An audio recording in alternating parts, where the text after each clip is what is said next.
Again, I support the amendment from Senator Fitzpatrick, and welcome to the Minister as well to the House today. It's a long day, Minister.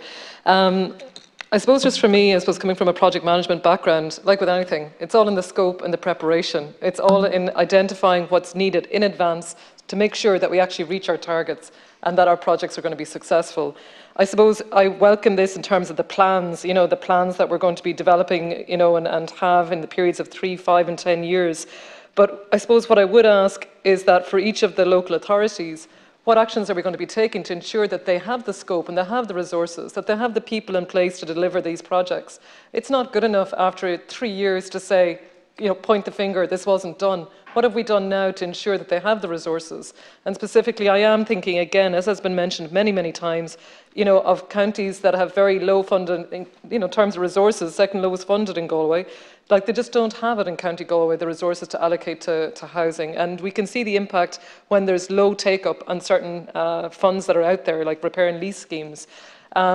So I suppose what I would ask is that I very much support the amendment here, but that I would ask that we are looking at how are we supporting our local authorities to reach these targets, and it has to be taking project management guidelines into account, and it cannot just be after 3 years going, right, why wasn't this done, and point the finger. I really don't support that at all. I suppose just one other thing, I know Senator Murphy as well has mentioned it in relation to rent and so on. I would be very supportive of all of the works that have been done here, that it definitely is, mixed developments. I do believe that there is a success to be had when we integrate the types of developments that we're having, that it's not solely all of one or all of the other, because that doesn't bring success to my mind.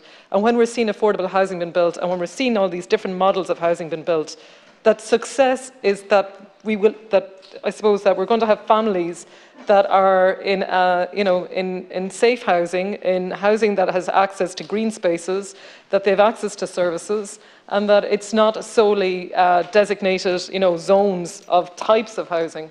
And that's something that I think will not be successful, not successful in small rural or regional towns, and particularly not successful in the likes of Roscommon or Galway.